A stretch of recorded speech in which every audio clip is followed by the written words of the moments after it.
नाटी दुल्हन। मयंक की बीवी नेहा की हाइट बहुत ही कम थी। वो इतनी नाटी थी कि लोग उसका कई बार मजाक बना देते। अरे नेहा, तेरे लिए तो मुझे किचन में टेबल रखना पड़ेगा।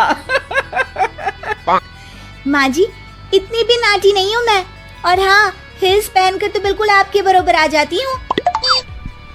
अरे तेरे पापा ने महंगी कार का लालच दे दिया, वरना तो मेरे बेटे के लिए लंबी लंबी लड़कियों की लाइन लगी थी।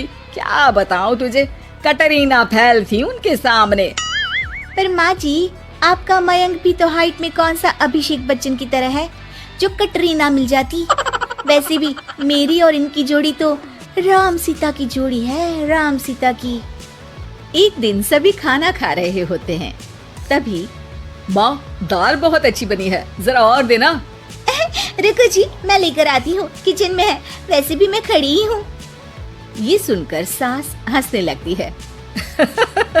तुम खड़ी हो या बैठी, एक जैसी लगती हो।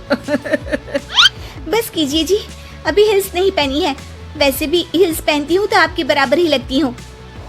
एक दिन नेहा सब्जी लेने बाहर निकलती है तो पड़ोसन कहती है, अरे देखो देखो कितनी नाटी है। मयंक तो दिखने में अच्छा है, हाइट भी ठीक ठाक है, फिर क्या जरूरत थी ऐसी नाटी बहू लाने की। दहेज बहन, दहेज। अंधे हो गए थे पैसों के पीछे, अब करे जगह साई। दोनों की बात नेहा सुन लेती है और उसे बहुत गुस्सा आ जाता है।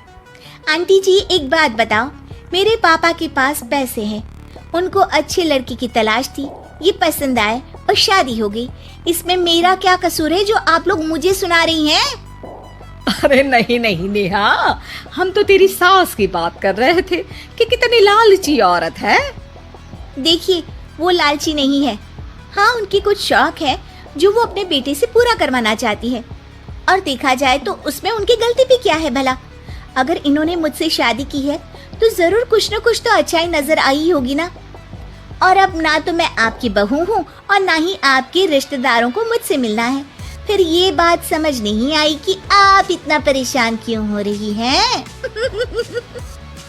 ये बोलकर नेहा वहाँ से निकल जाती है।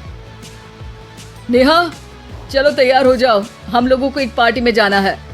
नेहा तैयार होकर पार्टी में जाती है, जहाँ मयंक का दोस्त उससे कहता है, अरे मयंक, तू लकी है यार, तेरी बीवी की हाइट इतनी कम है कि तुझे बच्चे की जरूरत ही नहीं है, भाभी ही बच्ची जैसी है। और मयंक, मेरी बीवी इतनी कम हाइट की हो ना तो मैं तो घर से बाहर ही ना निकलूं, कहीं फुदक कर चली गई तो लेने के देने पड़ जाएंगे। सभी नेहा पर हंसने लगते हैं। तभी पार्टी की जगह पर आग लग जाती है। अरे भागो यहाँ से, जल्दी करो, निकलो यहाँ से। अरे लेकिन बाहर के दरवाजे पर ही आग है, अब कैसे बाहर निकलेंगे? कोई रास्ता भी नहीं है। अरे रास्ता है ना, अगर कोई इस खिड़की से बाहर निकलकर अगर सामने के दरवाजे में आग को बुझा दे तो सब निकल सकते हैं। तभी नेहा उस छोटे से जरोखे से बाहर निकलकर आग को बुझा देती है। अरे वाह, भाभी जी ने तो आज हम सबको बचा लिया। वाह भाई वाह, बीवी हो तो ऐसी, अपने पति ही नहीं बल्कि यहाँ मौजूद सभी की जान बचा ली है इसने। भाई मयंक, माफ कर देना, तेरी बीवी तो सच में कमाल है। मुझे ये बात पता है और मुझे मेरी बीवी पर गर्व है। नेहा मुस्कुराकर अपने पति की तरफ देखती है। कुछ दिनों बाद जब नेहा और उसकी सास मार्केट जाती है, वहाँ पर, अरे भैया, ये कपड़ा तो देना, कितने का पड़ेगा? माता जी, ये तो बहुत महंगा कपड़ा है, लेकिन अब बस सिर्फ 2 मीटर ही बचा है। मेरे तो किसी काम का है नहीं ये टुकड़ा, तो आप 100 रुपया ही दे दीजिए। अरे भैया, तो मैं क्या करूंगी इस टुकड़े का, लेकिन वैसे है बड़ा ही सुंदर। तभी नेहा बोल पड़ती है, इसमें तो मेरी पूरी ड्रेस बन जाएगी। ये कहकर वो कपड़ा ले लेती है। अगले दिन नेहा वो ड्रेस पहनकर सास के सामने आती है। अरे वाह नेहा, ये ड्रेस तो बहुत ही सुंदर लग रही है, बड़ी महंगी होगी ना? अरे कपड़ा तो मैंने ही पसंद किया था, बस पूरा नहीं था तो इसने ले लिया। सिर्फ 200 रुपए की ड्रेस है ये पूरी। देखो माँ जी, नाटी होने का भी कम फायदा नहीं है। जैसे तैसे दिन कट रहे थे।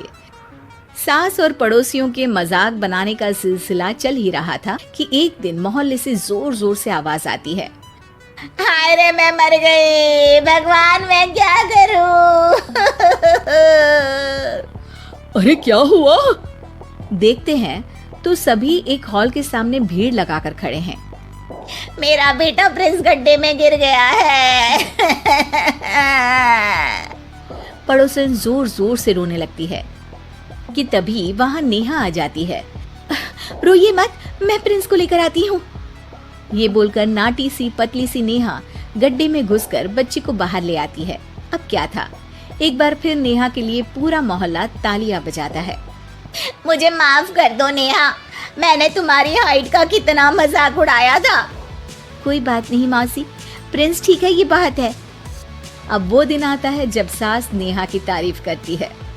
वाह बहू वाह, तेरी तारीफें सुन सुनकर तो मैं खुश हो गई। आज तो तूने ये साबित कर दिया कि समाज में इंसान अपने रंग रूप और लंबाई चौड़ाई से नहीं बल्कि साहस और हौसले से काबिल कहलाता है। मुझे माफ कर देना बेटा।